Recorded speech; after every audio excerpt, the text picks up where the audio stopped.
Hi everyone, welcome back to another tutorial. My name's Jo.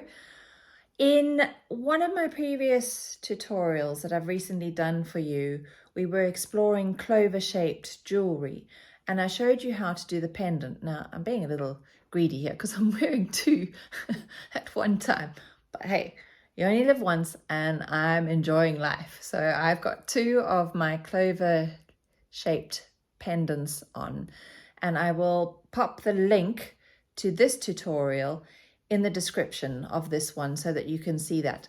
Most of this one was filmed close up in Zoom, so it's really easy to see what you're doing. But what we're doing today is we are taking that motif and we are turning it into a bracelet. So I've got mine on a sliding bracelet finding, and I've done 3 motifs that I've joined together, and I've combined the silver and the gold Ginko beads.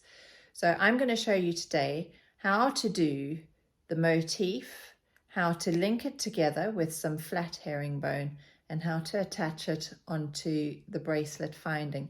You might want to just make a whole load of these and join them together to form a necklace with the flat herringbone chain in between, or you might want to just join more than 3 together to make a full bracelet. So let's get going. If you've not already seen the video for the pendant, which is over here, I've done 2 in 2 different colorways using the silver and the gold. Please check in the description of this particular tutorial and you'll find the link to show you how to make the pendants, because this is the motif that we're going to use to make the bracelet, with just a slight modification around the outside. So the materials we're using are exactly the same. We've got some 11s and we've got some 15s. I've got some Ginko beads. I'm going to use a mix of the gold and the silver in my bracelet. I've got 2 jump rings because I'm going to use this sliding bracelet. So these are the dangly bits that dangle down your wrist, and those 2 ends split, and then I will add in my motifs between these 2 ends here, joining them in with a jump ring. And what you can do, I think I'm going to make 3 of the motifs, the clover shaped motifs, and what you can do is you can make 5 or 7 and join them together in the same way and just finish off your bracelet with a toggle clasp if you don't have one of these sliding findings or sliding bracelet findings. This one is a sterling silver one, and I'm really looking forward to using that. I've got a size 12 beading needle because the 15s are really quite teeny tiny. I'm using 6-pound FireLine, and the only other thing you might need is a thread zapper or a pair of scissors to cut off your threads.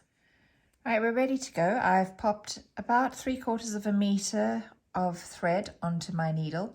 If you would like to see things a bit more up close, if you check out the tutorial for the pendant, I did film most of that one zoomed right in so that you can see exactly where the needle's going. So I'm going to go through this one a little quicker because you can always check back on the pendant video if you need to look at it in a bit more detail. So I'm going to make one that's all silver. So I'm passing up through a Ginko bead, leaving myself a 10 centimeter tail so that I can tie it off. And I'm going to pick up 5 of my 15s. 3, 4, 5. Come on, jump on there. And I'm going to pass down through the empty hole of my Ginko. Then I've got an 11 that sits in between each of the Ginkos. So pick up an 11 and then the next Ginko. As I say, if you want to go through this a bit more slowly, just find the link to the pendant tutorial and you can follow along because the basis of it is exactly the same. So 5 more of my 15s through the empty hole of the Ginko, and then another 11 before we pick up another Ginko. Just make sure you're picking them up in the correct way so that they sit the right way with all their pointy ends pointing in towards the inner circle of your clover shape. Another 5 of your 15s around the outside of that ginkgo. And I'm holding onto my tail the whole time, otherwise everything is going to unravel. One more 11 and the last ginkgo bead.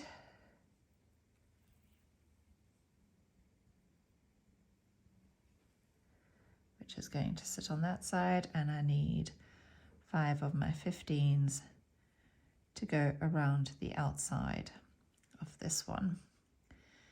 And then, just as I did in the pendant, to link the 4th ginkgo bead back to the first one, I need an 11, which will sit in between the 4th and the first one. So I'm going to pass up through there. Right, now I've not tied anything off yet. That's going to come in the next round, where we're going to add in an extra 11. Let's just zoom in quickly here. We're going to add in an extra 11 to sit on top of those original 4 11s, so that you'll have 2 11s sitting in between each of the ginkgos. And we're also going to add on, so I'm going to bring in one that I've already done, a connecting point either side, because we're making a few to join together. So you can see there's 2 little extra beads on the right hand side here and 2 little extra 15s on the left hand side there. So let's zoom back out we go. I'm going to come up, you can see I've got 6 there. We're going to add our first little connector onto this very first ginkgo. So you're going to pass through the first 3 15s. Let me grab hold of that tail again. And I'm going to pick up 2 of my 15s, and I'm going to pass back through that middle 15. So let's just zoom in there so you can see exactly where I'm going. 2, pass through that middle one, and that is my little connecting point for the right hand side. I don't need one on the top of this ginkgo, but I do need one opposite on the ginkgo opposite. So now I pass back down through those 2 ginkgos, through those 2 15s, through the ginkgo and through the size 11 seed bead. And this is where we're going to add in our extra 11O. So pick one 11 up, and you're going to pass back through that same 11 and up through the ginkgo. And that one will just sit floating there above the one below. Don't worry about threads at the moment because we haven't tied off that tail thread yet. So when we tie it off and we pull it tight, you won't see too much of it. Now, these 5 size 15s are not going to have a connecting point on them, so I'm just going to move through all 5 of them down through the ginkgo and through the 11. And I'm going to add another 11 to sit floating above that one. So we're now coming around the ginkgo opposite where we've added our connector. So you're going to pass through the first 3 15s, pick up 2 more 15s and pass back through that 15 from the opposite side. And then you carry on through the next 2 15s. So we've got a connector on the left and a connector on the right. Come down through the ginkgo, through the 11. Right, so we've still got to add a floating 11 above this one. We need to come round the ginkgo, add a floating 11 on this side, and I'll meet you back at this point where we're going to tie off the tail thread to the working thread. I've just added in my last 11, and I'm now going to take the tail thread, because the tail thread and the working thread are at the same position, both exiting the same bead. and I tie one regular overhand knot, making sure that the knot falls between the seed bead and the ginkgo bead. And then to make it a secure surgeon's knot, you take your tail thread through the loop once and through the loop a second time and pull tight. And now when you pass up through the ginkgo bead, you're going to pull that knot into the ginkgo bead, and there is no chance of you snipping off any thread. Next step is to join the outside. So let's bring this in here so you can see the 15s go all the way around the outside, completing that clover shape. So I'm just going to pass through these first, the original 5 that went around the rounded end of our ginkgo. I'm not worried about the connector for now. And we're going to use our floating 11s that we added. So to join between the ginkgos, we're now going to be picking up 3 15s and then passing through that floating 11, the second one that you added. And then you'll pick up another 3 15s, and you're going to do this the whole way around. And then pass through the next 5 15s around the top of the second ginkgo.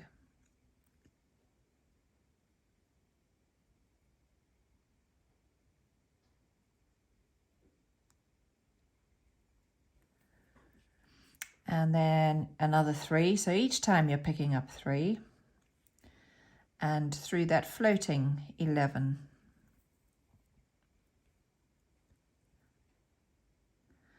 And then 3 more of your 15s. And through the next 5 15s that sit above the next ginkgo. So you're just going to do that all the way around, picking up 3 at a time, and you want to finish off at one of these connecting ends so that we can bead some chain to connect 2 together.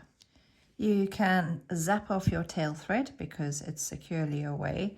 Decide how many motifs you want to use for your bracelet. So I'm using 3. My central one is a mix of the gold and the silver, and then the 2 outer ones are silver. And then I'm going to show you how to bead a bit of this chain that we're going to use to connect the motifs together and to connect them to the sliding bracelet finding. And that we do using flat herringbone and our size 15 seed beads. I'm not going to show you flat herringbone between each one, so I'm going to do a little bit and then show you how to add the next one on. I've already done a little bit of flat herringbone to the side here and attached my jump ring, which is going to attach to one end of my sliding bracelet. And I am now coming out the other connecting 15, so where we added the 2. Let's just zoom in there so you can see. And to do flat herringbone, you pick up 2 beads at a time. So I'm going to pick up 2 of my 15s. I'm going to pass down through the 15 on the left. So my thread is exiting the 15 on the right. Down, whoops, don't want to get that one tangled up just yet. Then you take your thread across and you're going to pass up through both 15s on the right hand side.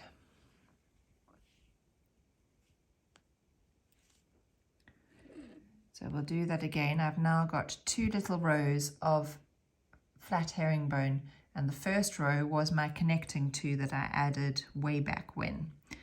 So pick up 2 of your 15s.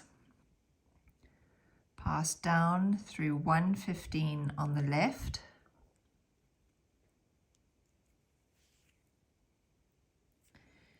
Take your thread straight across and pass up through 2 15s on the right hand side. And your thread just gets gobbled up. It disappears in between those two rows. So again, pick up 2 15s and we pass down through 1 on the left hand side and up through 2 on the right hand side. Now you can make these sections as long or as short as you want them to be. So where's the one? I'm connecting it to this one. You can see the thread. Let's zoom out again, otherwise we're not going to be in focus. I'm keeping the working thread to the right because I've got thread from this side, and I'm going to be joining those two together there. So I've got 1, 2, 3, 4 rows. I'm now going to join on to the 2 connecting points here. So instead of picking up 2, zoom in. Instead of picking up 2 for my flat herringbone, I'm going to use those 2 on the other side there. So I'm just going to pass straight up through the one. My thread's coming out on the right hand side. I'm going to pass straight up through the one on the right hand side. And then I'm going to come across and pass back towards myself through the one on the left and through the left bit of herringbone that I've just done on the silver connector. So there are those 2 joined. Now you need to reinforce the join, so I'm just going to come down another 1. Well, actually I'm going to turn and go back. So turn, go straight across. So I'm coming down to, I want to go up to, so it could be a bit fiddly to get your needle in, but you will be able to do it. Go up through 2.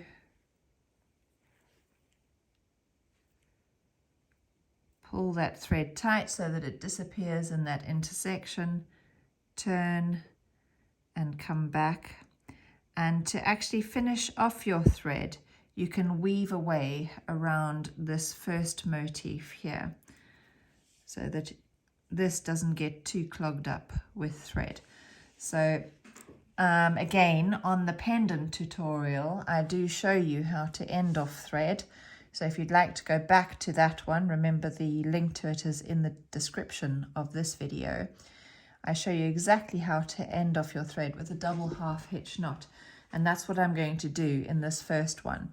I'll then pop my needle onto this thread here, and I'm going to do exactly the same chain across to my third motif. So just 5 little stitches of my flat herringbone. And then I'll show you how I've added on the jump ring onto the sliding bracelet in case you have one of those sitting in your stash that you'd like to use. If not, you just keep adding your motifs together and you would add on your toggle to the ends here. But I'll come back to you in a little while. I've got my 3 attached and I'm just going to pop on a jump ring to the other side, and I'm going to pick up 1 15. I'm going to pick up my jump ring and another 15, and I'm going to come down through the other side. And then again, we're going to just reinforce that. So you're going to come up the right hand side, back through your jump ring, and then back down the other side again. And you're going to finish off your thread. And then all that's left to do is to open and close your jump ring and attach it to the other side. So when you're opening and closing a jump ring, I'm sure you all know how to do this now, is you need 2 sets of pliers. And you're going to open side to side. You don't pull your pliers apart, you open them side to side. I'm going to pop that end through. And then you close them the same way, so going in the opposite direction, side to side, closing them off, and then I like to give a little pinch just to make sure it's neatly closed at the top there.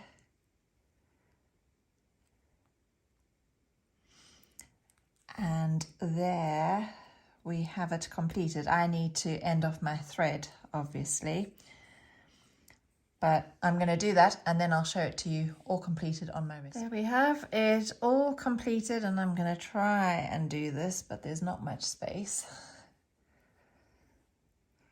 Isn't it terrible? The longer I go on doing videos, the more I see how I'm getting wrinkly. So there we have our clover shaped bracelet to match our pendant above there. Hope you've enjoyed the video. If you've got any questions, please pop them in the comments and I'll answer them as soon as possible. If you haven't already, please hit that subscribe button. It doesn't cost you anything, but it helps me hugely and will be much, much appreciated. It also means you won't miss out on any new content that I load up in the near future. Thanks for watching. Bye.